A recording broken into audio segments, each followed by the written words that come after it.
What's up, guys? Moto Monday 143. And I wanted three riders. I only was able to get two because of some audio issues. So I'll try to give you three next week. I felt like we need to talk to some of our Northwest pros as we're rolling into the end of this year and this season. We're getting ready to fire up the Supercross season. Kind of curious what some of our Northwest pros have been up to. So I'm going to hit up as many as I can, see what's going on. Hope you guys enjoy this one. Moto Monday 143, and we're going to start off Collin Jurin. Collin Jurin, how you doing, man? Oh, not too bad. How about yourself? Not too bad myself. You know, I'm getting ready to do a Riverdale race. I'm trying to get back into shape because I'm putting on COVID weight. And, yeah, just trying to get back at it. And, dude, I'm going to start this off with... I'm sorry, go ahead. It's the wrong part of the season to be trying to lose COVID weight with the holidays. It's not helping me, man. It's not. But I want to start this off by saying I didn't realize you raced the Nationals until afterwards. And I was trying to keep tabs on everybody doing it, and I totally glossed over you doing that. Dude, what was I didn't know you were doing that. How'd they go? It didn't really go that good, to be honest with you. Not many people realize I did that. Just, man, I don't feel like I'm getting old, but I'm starting to get old. 2 little kids now, work. I mean, I don't get to ride nearly as much as a guy that's going to go line up for a national should. Don't get me wrong.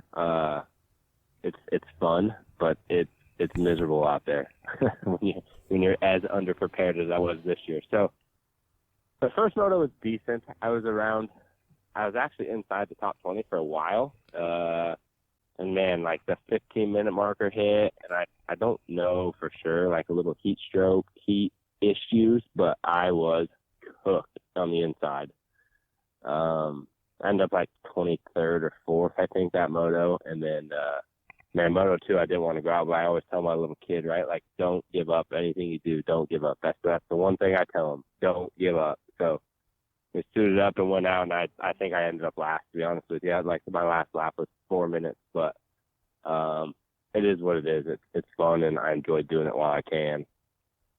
How long did you plan on doing this? Was this something you've been kind of looking forward to doing like the whole year, or did you just kind of on a whim, like, I got my card, I'm going to sign up? No, I always, like I said, I like to do them while I can. So I always plan on doing it this year. With work and stuff, like, man, I just got a new Yamaha. I don't know if you've seen that or not, but I've had it for 2 months and I've rode the thing 3 times. Like, work and life has taken over. So, like I said, I'd love to do it this year. It's on the plans to do it. Whether I can get enough seat time and feel, I don't want to go out there and make a joke out of myself and not go where I think I should be. So, yeah, I'd like to do it again. We'll just have to see what happens, but it is definitely on the plan. It's never just a whim. If I'm going to do something, I'd like to put a little effort into it. Gotcha. Yeah, I just didn't know you were, and I'm going to be perfectly honest. When I saw you got married, which it's been a few years now, what, 4 or 5 years, I think? Yeah, 4 years in March, I think. 4 years. When I saw you get married, no, five in March. 5 years. Oh, hey, I was actually kind of close. Okay. Yeah, because my oldest will be 4 in March. So, and he was married, or he was born 2 days before our 1-year wedding anniversary. So. Oh wow. Yeah, 5 years in March. Yeah, I saw you getting married, and then you had your first kid on the way, and I figured, yeah, maybe he's just gonna hang it up, because honestly, that happens to most people. You're not exactly getting filthy rich racing motocross. Nobody really does. And I was like, oh well, he's gonna have a family life, but you kind of kept racing. And you kept popping up. And you got 2 kids now, right? Yeah, 2. Yeah, my little one turns 1 here in December. So, yeah, man, I regret some things that I have done in my career as far as not doing it. So, you only live once, and you're only young once. You can only do it once, right? So you might as well do it while you can. I mean, like I said, I'm I'm not going to go out. I'm not going to top 15, and the chances of top 20 now are slim. But to say I've done it and can still do it and feel halfway competitive doing it, I mean, I feel like I'd be silly not to type deal. Gotcha. So you're trying to live that life while you still can, because yeah, I mean, no one's 40 years old and deciding to come off the couch and going to race at Supercross or anything. So Yeah, and you know, I still feel like I'm halfway competitive, especially in the barns and these local fair races. I still do pretty well. So until I'm getting, you know, to where I'm totally getting my ass whacked, which I'm sure the day is coming sooner than later. Don't get me wrong. I'm totally level-headed on that department. You know, there's some young kids coming, but a lot of guys have still gone doing Supercross, so it, you know, makes it pretty easy to still have fun around here locally. yeah, you kind of got a bit of a reputation at this point for being one of those barn experts. For anyone who's not been to Monroe, it's a little small, but you seem to do just fine out there.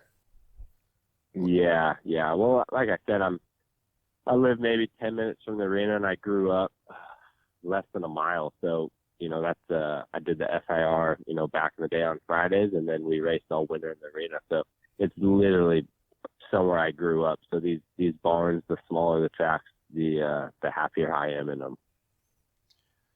Yeah, I remember I went out to Monroe, it was like a couple years ago, and I was watching out there, and I was riding out there too, and like I don't know how he's going that fast. Especially, I mean, I was on a 450, I was sliding out sideways, and I was having fun, but I couldn't figure out how to go fast out there. And yes, you guys who get that dialed in, especially on a track with like what 30-second lap times, Yeah, I you think got to be we're on point. yeah, I think they're down around the 25, 27 now. They're not. They're getting a little mellower, so things are happening quick. But no, all in all, I really enjoy the barn. It's hey mom, thanks for watching the kids. Sorry about that. No, I really enjoy it, and to be honest with you, like outdoors it's fun, but man, you're going so fast that one little simple mistake and you hit the dirt, and I don't want to feel that pain anymore. Oh, I hear you. I hear you on that, man. Especially, I'm older than you. I feel it every time I do. Yeah. Like I said, I tell myself I'm old, but in the grand scheme of things, I'll be 30 here soon. But that's really not that old, you know, to some guys like yourself that are still riding, or you know, even Ryan Huffman, who, you know, he's faster than I am, I swear. But no, it's all fun. I don't think a Huffman really appreciates hitting the ground, though. I've seen it a couple times, and he's a little slower to get up. Still fast, though. Yeah. Still plenty fast. I haven't found anybody that enjoys it. Fair point. But I think some people bounce better than others. Yeah. Some people are a little bit more rubberish. And so you're on a Yamaha now. Well, what's up with that? How'd that come about? Yeah, it's man, I don't know. It kind of happened pretty quick. I switched bike shops. Nothing to do with anybody at the place I was with. It just kind of needed a little bit of change. Okay. You know, I've been on Cowies for a lot of my career that even most people, you know, who are new around here riding, I've been on them for, you know, 8 years. So it's a long time. But man, with getting older, getting a new bike, it just wasn't really exciting anymore. You know, like go pick up a new bike and be like, oh man, here we go again, strip this thing down and send all the parts and pieces off. But yeah, just liven it up a little bit. It was something new that came about and got me excited again. So try it out and see if it won't maybe make this racing thing last a couple more years. I would imagine it's a little different than the Cowies you've ridden in the past. Like, how's the whole transition going? It definitely is. It's, man, they're fast, like much too fast for a normal person, I feel. But you know, they're wider. Everyone talks about that. Obviously, that's pretty out there, but they're really good. So far, you know, like I said, I've only rode it 3-4 days, but I'm really liking the bike. It's fun. It is harder in the barns to, you know, turn low in the turns, but I mean, you can adapt to that. That's really not a big deal. But no, it's fun. I'm having fun. Right on. Well, it'd be exciting to see how you do on it. Do You got any grand plans for 2022? You just going to play it by ear? Well, you mentioned, I believe you want to do the Nationals again? Yeah, I'll finish the Arena Cross series up here in Monroe. Obviously, it runs through into January, and then it goes to Redmond, Oregon in February. So I'll do that, and then I'd like to maybe do like one of the Reno kicker Arena Crosses would be fun. And then yeah, just pretty much the local fair races. I'll do some of the PROs that are close by. I'd like to do the national. I really don't see myself lining up for a Supercross again. It's pretty hard to find a Supercross track up here and get ready. Granted, there's some places that I've made to do in the past, but it's getting pretty tough to come off the couch and try and be competitive with those dudes. Those dudes are pretty gnarly these days. So yeah, it'll just be local and go out with a bang at Washougal, hopefully. Any fun little offshoot stuff, like maybe some off-road or anything like that in your future? Man, I've been saying it for years. I'd love to do one of the Norks races, but man, 2.5 hours is a little ridiculous in my book to ride a dirt bike. I'd love to maybe team it up and do like a Washougal one with a teammate. I know Rob Flagler and I have talked about it, so it's not out of the question. It just seems like, man, when it comes out, there's something else going on, or I'm working, or just my scheduling is always terrible in that department. Oh, I hear you. I was just kind of curious, especially because you know Rob, and I know he definitely does the Norks stuff, and I love doing the Norks races, but I hear you on the whole time thing. Motocrossers were not really built for going 2+ hours. You kind of have to retrain yourself a little. Yeah, and that's part of my issue. Like, it's gates down, like I'm balls to the walls until I can't. Like, if that's 10 minutes, if that's 20 minutes, like I'm going to give it hell. So 2.5 hours, you're going to see me plastered to a tree out there somewhere. It's pretty inevitable. Well, if you ever do want to do one, they are fun, but I totally hear you on the time thing. It's tough to go from the motocrosser's mindset and just, try to still be competitive, but for hours. So, yeah, I get it. But I thought I'd at least ask, Yeah, no, I give those guys credit. That's a whole nother animal. Well, I wish you the best, man. I'm not going to keep taking up your night, but thank you for letting us do a little bit of a podcast here. You want to throw out maybe some ways people can follow you on social media, or like any shout outs? Yeah, you can, no worries. Thanks for the phone call, by the way. You can follow me on social media. I think it's just Steve Jurin 476 on the old Instagram. And shout out, I'd like to thank Experience Motorsports for coming on board this year. And then, I'm pretty much the same everybody else. Fly Racing, Atlas Neck Brace, Evo Suspension, Fusion Graphics, always helping out. Rob Flagler, Fast Family for the handlebars. That's about it. The Ball Engineering, just same people you always see plastered with me. I appreciate all the help and support, guys. Okay, right on, man. Well, I wish you the best of luck for the last little bit of this year and into 2022. We will get out of here and on to the next one. Collin's a rad dude. I think it'd be a lot of fun to get him in the new podcast limo maybe in the future. We live a ways away. We're both in Washington, but we're at completely opposite ends of Washington. So maybe meet up at a race or something. We can do a little more long-form interview. There's a lot of stuff I honestly would like to know, and how we got into this, all that. So when we got some more time and maybe in person, we can chat more. In the meantime, though, we're going to move on and talk to a guy who's very local to me, at least normally. Grew up right in my hometown. We're going to talk to the number 216, Devin Harriman. And we have Devin Harriman.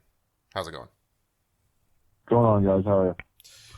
So, where you said you live in Oklahoma at the moment? Yeah, living in Oklahoma. Been here for the last month and a half. I'll be here for another month. Come here every winter for training. I don't do the whole Cali thing. not about it. Personally, don't like California at all. I come here to train with Robbie Reynard, which is most of you guys probably know of. Oh, yeah. Same place that Justin Bovuka used to train at, Benny Bloss, Austin Forkner, still is out here. So decided to come here, surround myself with some good dudes with hard work ethic and raw speed. So try to become one of them. Maybe not become one of them, but learn some things off of them and get my ass kicked in shape the right way. Instead of going to California and kind of screwing off, I guess you could say. Kind of a party deal. Not so much party, but there's no structure there. It's hard to have structure, I guess you could say. Gotcha. I don't like doing the whole stopwatch national thing. Everybody, and it sucks because, there's going to be a time where, yes, I do have to go back there and ride all these tracks that these dudes have spent the last 2 months on training and not leaving those tracks, and they're going to show up to A1 and realize, oh, it's not the same as that track, So that's the part that really gets me. A lot of the reason why I don't do California, because you got dudes that are turning the second lap faster than you on practice day, and then you show up and they're qualifying 40th and you're qualifying 20th. You know what I mean? So, yeah, that's why I don't do California. Don't like it. Got nothing good really to say about California, other than you're right there in the media's eyes. But other than that, Okay. So so what you're doing over there, are you kind of on your own program, or do you have someone kind of helping you with the program with training, riding, eating, or all that kind of stuff? Yes, I go to the gym 3 days a week. I have a trainer there at the gym helping me with what I need to do, the exercise that I need, Same thing Evan Nystrom did for me when I was at home. That's off the bike, and then I got Robbie. That is my on-the-bike trainer, solid structure. He does all my cardio for me.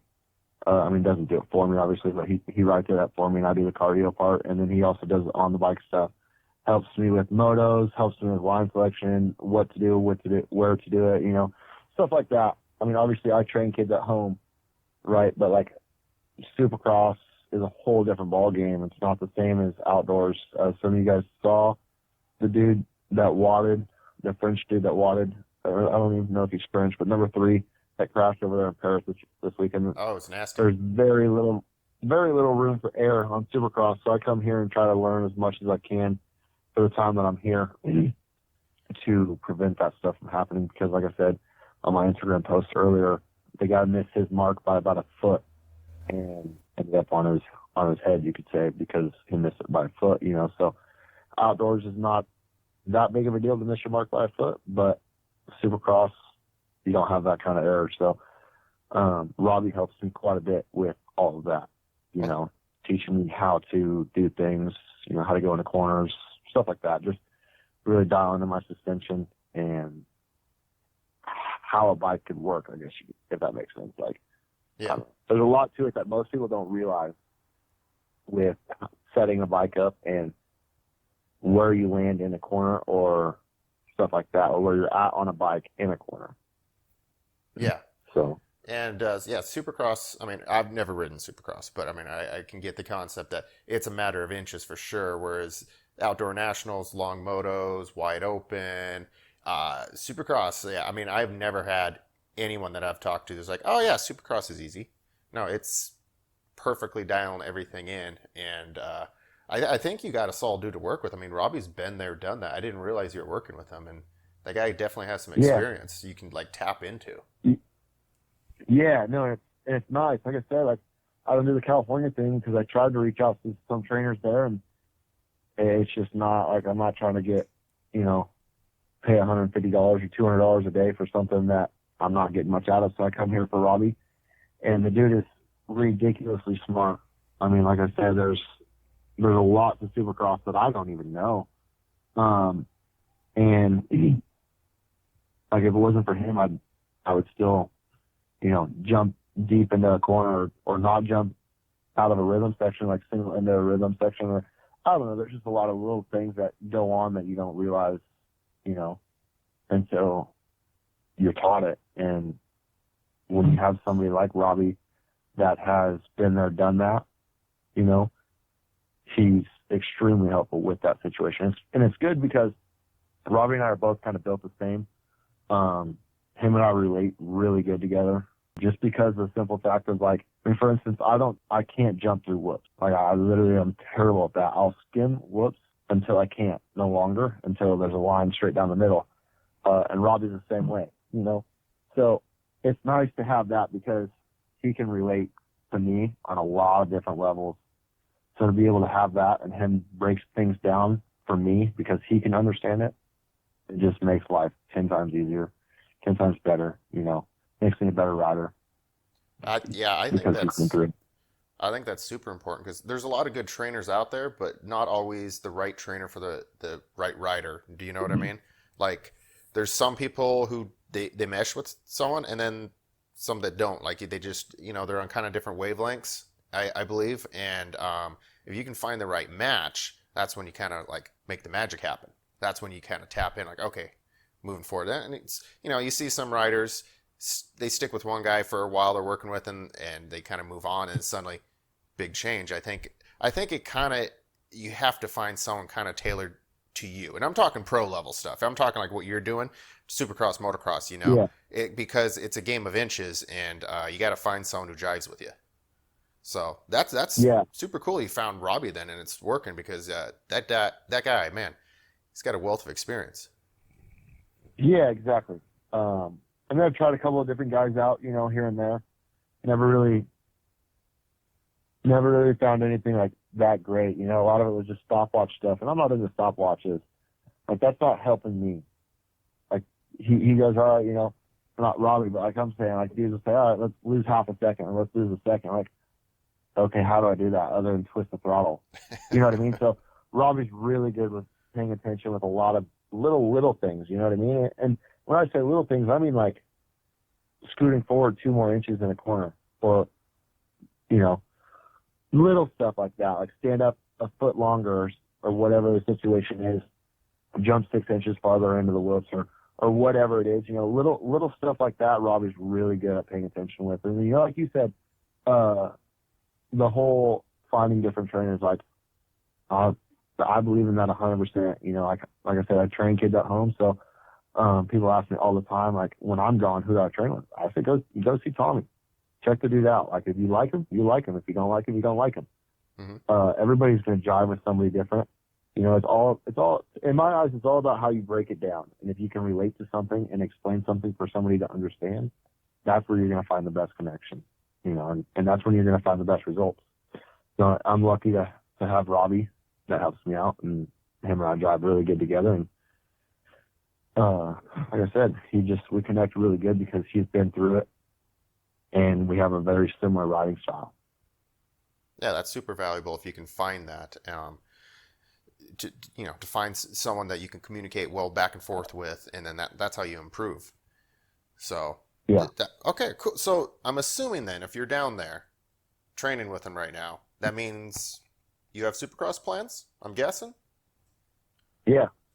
So honestly, I haven't even said anything about it really to anybody. I mean, obviously some people know, and some people are kind of assuming, but last year I did East Coast. The year before that I did West Coast for the last 2 years. I'll be back on the West Coast this year for 250 West. Last year I tried to do some outdoors, or not outdoors, but some 450 stuff. I'm not going to do that. I'm just going to focus on doing 250 West, doing every main, making every main. Obviously everybody says that. That's the main goal. But I'm working hard this year on starts, feeling a lot better on everything.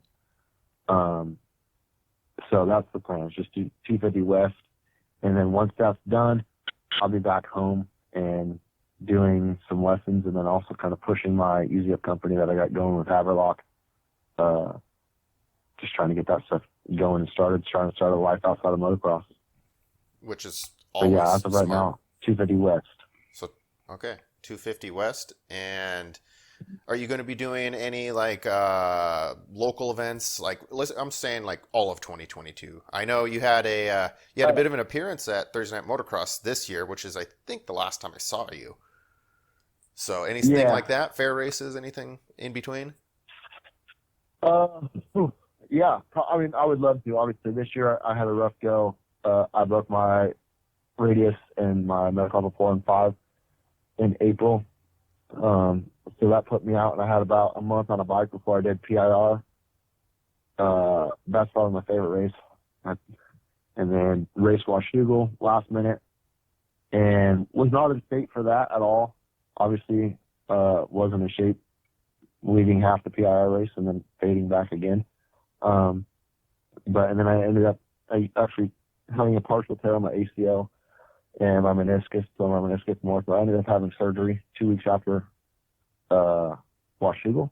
So had a lot of downtime this year with injuries, which is not normal for me. Normally, I can hit the ground, but normally I can bounce. But this year I didn't bounce.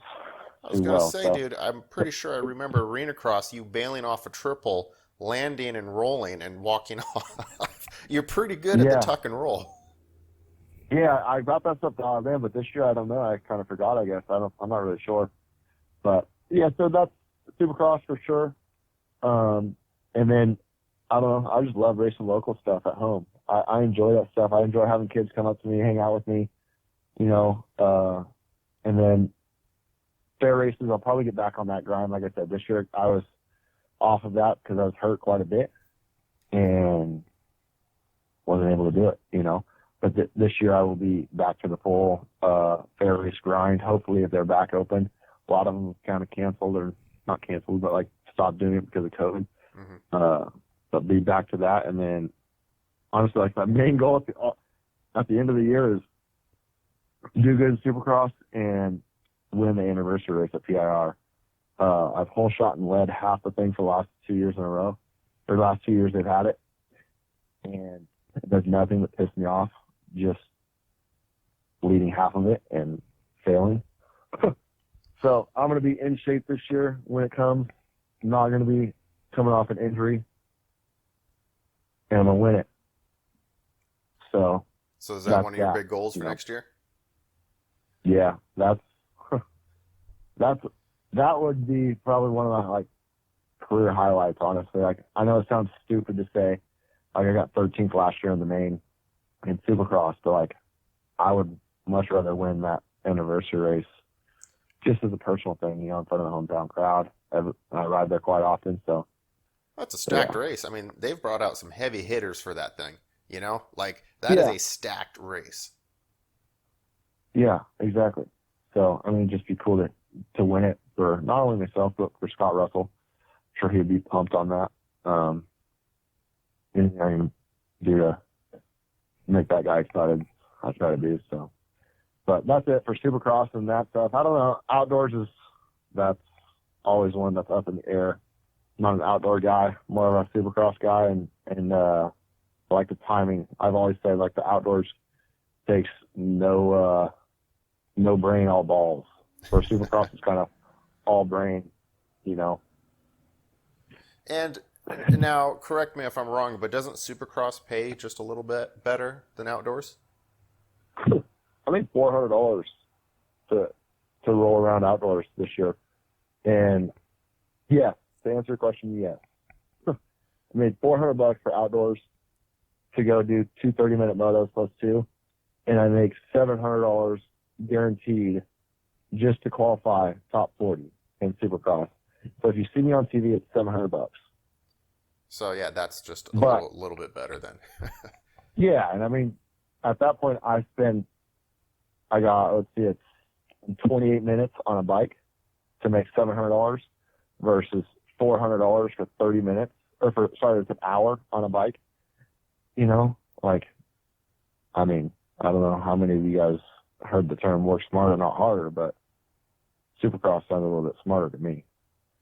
Yeah, I think Supercross is very intimidating, and you kind of have to train, and I think it is tougher to train. Okay, so in the Northwest, how many Supercross tracks do you really have to choose from to go practice on? It's kind of hard to train for, and it's, dire consequences if you don't train well, but I think more eyeballs are on it, and it does pay the privateers, the guys who aren't going out and winning every week in, week out, better. It blows my mind that the national guys they're not making anything. Like, and they're having to travel all around the United States and putting in some serious work and beat up their body, beat up their bike, and they're not making anything. It's kind of gnarly. My opinion. Yeah. I've ranted about this a lot, but my opinion. No, it's not. It's definitely not one of those things that you can just throw a leg over a bike and go racing. I mean, like I said, I've been down here for a month and a half, and we're at the end of November right now, and I got a whole nother month before the season starts. That's 2.5 months that I've been trying to get ready for Supercross. Versus where outdoors you can go anywhere. You can go to like a sand pit, and try to get ready. Mm-hmm. There's, like you said, there's not many Supercross decks at home. I was fortunate enough to have base lugs at his house that I could go ride. And that was really the only legit one. There's a couple of them up north with where Jurin's at that he's got, but I haven't been up there yet to go check those out. But yeah, there's not much you can do at home in the Northwest to get ready for Supercross. You got to go somewhere to do that. But yeah. Which is a bummer, but I mean, is what it is. There's only so much demand for that. Exactly. Like it's the demand for the Supercross tracks in the Northwest, very, very low. Obviously, there's a lot of people that would like to say they would ride a Supercross track, but at the end of the day, I think most of us know that it would get torn down because they complain about it because, well, the jumps are too big, or it's sketchy, or it's dangerous. I mean, they just tore down a double at Woodland because somebody couldn't jump it, so they complained about it multiple times, and well, they tore it out. Well, there was nobody that got hurt on it, but I don't know. It's part of the gig, unfortunately. And I mean, I come out from a promoter side of view that there's only about 0.1% of people in the Northwest that could actually ride one, even somewhat competitively or competently? Properly. Let's just say properly. You know what I mean? Like, so if there's only a few and you get people complaining, it's just how it goes. But exactly. I also understand then it makes it kind of tough for Northwest privateers to stick around in the Northwest. They want to actually train to go race Supercross. Yeah, exactly. So, and like I said, the dudes that are doing Supercross, we have no issue going down south because most of us have no issue riding with faster people because we all know and we're all old enough to understand that you don't get better riding with slower guys. Mm-hmm. So riding by yourself, you don't get better. It's good for you, but you got to ride with faster people. So, and that's where the guys are at in California, and that's why I come out here. So. So we're going. Tracks I'm sorry. Down quick. Yes, unfortunately. But so you're training down there, and you're planning to race Supercross, and you have your eyes set on the 2022 TNMX title, or title win, whatever you want to call it. After that, though, I mean, you were talking about, I'm going to have to let you go here in just a minute, but you were talking about that you wanted to start planning ahead for when you're done racing. How long do you really plan on racing competitively, like outdoor national Supercross level? You got a game plan? Outdoor nationals, I'm done. Okay. I'm done. Let's just leave that there. I'll probably never buy another outdoor national license until, I don't know, probably 2 years after I'm done racing Supercross. Supercross, for the last 2 years, I've been saying 2 years or 21 or 22 is going to be my last year. I don't know. I'm 26. I'm only getting better. I had a late start to Supercross. So I don't know. It's hard saying. It's just so much fun to me riding Supercross. Like, I know I say it's hard, but like when you find a flow and just have that fun, it's way too much fun to quit.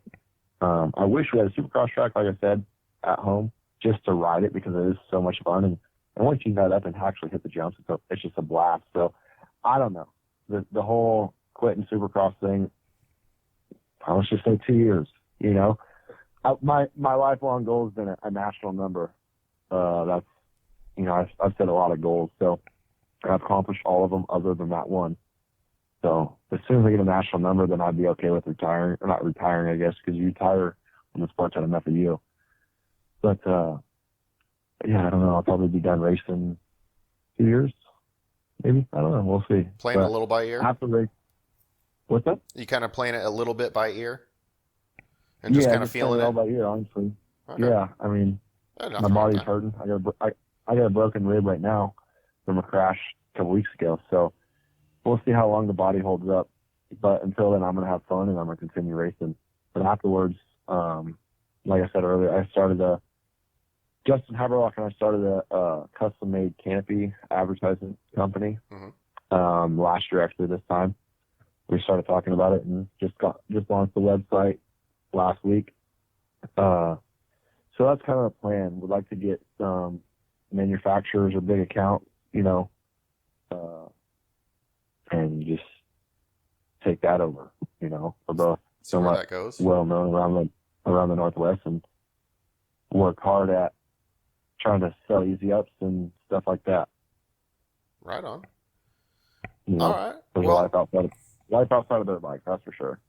Well, it has to come eventually for everyone. So, I mean, I think that's a decent segue to, build that up because you're still around the same crowd, So I like when riders get into moto companies and kind of blend in because you can't race forever. So that gives you an opportunity to keep working in the industry, being around the same people, Yeah, so it's nice because, I'm sitting on my computer right now working, designing easy ups. And I can do this stuff right now and it doesn't take away from my training stuff. So I can just build that. And then when I'm done, I can focus on it even more, So it's nice because it's not a main focus. My main focus isn't selling easy ups to motocross guys, We've built a bunch of realtor companies, financing companies, stuff like that. So there's a lot of different areas that I can sell stuff to, not just easy ups. Like I said, we sell flags, table covers, whatever it is, We just did a easy up flag setup for a San Diego Rams or something like that. Not really sure. For some football team down there in LA. San Diego, ton of opportunities with it. Yeah, so plenty of opportunities to grow, and it's fun because those are the guys that don't ask for discounts. As I'm sure you know, everybody wants a little discount in motocross, and I just don't care to hear it. Oh, I'm well aware. Yes. Which I'm sure out of anybody, I'm sure you like the most familiar with that. So I don't have that big of deeper pockets to just give things out. Yeah, in the end, you got to make a living. Which, speaking of, this is actually a good segue to wrap this up. How about you give some shout outs for maybe the company and then ways that people can follow you, social media, all that good stuff, Yeah. Instagram is obviously Harriman216. Pretty much everything I have is Harriman216. I don't have a Snapchat, but I don't need one of those. So TikTok, Instagram, everything Harriman216. And then all the sponsors that helped me out this year, like Motorsport Hills, Roach Scott's done a lot for me over the last couple of years. CFP Construction, Duval Racing, Braking, Legacy Raceway, Legacy Custom Canopies, Fusion Graphics, Recluse, North Oil, Pro Wheel, ODI Grip, Traction MX, May 6 Industries. They're doing all my powder coating over the last couple of years. Boy, that's about it. If anybody else wants to hop on, let me know. I got room. We're going to be doing some custom stuff this year, selling half walls for events and giving out the half walls after the event. So. And what's a good way for people to find out how to get like a custom canopy or flag? Good way to get a hold of custom canopies is you can go to legacycustomcanopies.com or check out the Instagram. Same thing, legacycustomcanopies.com, or I guess just Legacy Custom Canopies. My number's attached to that, or Justin Haberlock's. That'll just DM either of us, and we can get you all dialed in. Facebook is the same thing, Legacy Custom Canopies. Email is info@legacycustomcanopies.com. So for any of your custom canopy needs, feel free to get a hold of us, and we'd love to help you out. Boom. All right. So thank you, man, for taking the time to talk, and Yeah. best of luck in the training. I had no idea you were in Oklahoma and working with Robbie Reynard. That's super awesome because as a kid, watched him racing. That's pretty rad. So Yeah. wish you the best. Thank you, sir. And next time you're in town, we should catch up and do a little bit longer one in person. Yeah. I'm always down for a good time, so let me know. And I'm down. Okay, sounds good, man. Thank I you. will catch you later. All right. Hope you guys enjoyed that one. Catching up with a few riders. We're going to be catching up with some more next week for Moto Monday number 144. And of course, going to do an after show for all you guys who want to chime in lifetime. But doing some of these pre-recorded ones that allows me to catch up with guys who have a busy schedule, aren't always available, especially to meet in person, but 7 p.m. on a Monday. So it adds some flexibility, and I think it's going to open up a lot more guests, which in the end I think is the most important part. So hope you guys don't mind. Sometimes a different format every time. And I'm still learning as I go because I didn't really start off life thinking I'd be a podcaster. I honestly didn't think I was going to be like a promoter or anybody who did any form of public speaking at all. So yeah, I'm winging it. Joe Rogan, my inspiration, because he started off. Look at Joe Rogan episode 1. It was about this bad. So I take a little bit of inspiration from him. Obviously, he's 20 times better of a public speaker. But you know what? It's fun. It's cool to meet a ton of people in the moto industry. So we're going to keep hammering away and keep having a good time. So hope you guys have a good evening. Catch you next week. And we'll try to actually release it on Monday this time instead of Tuesday.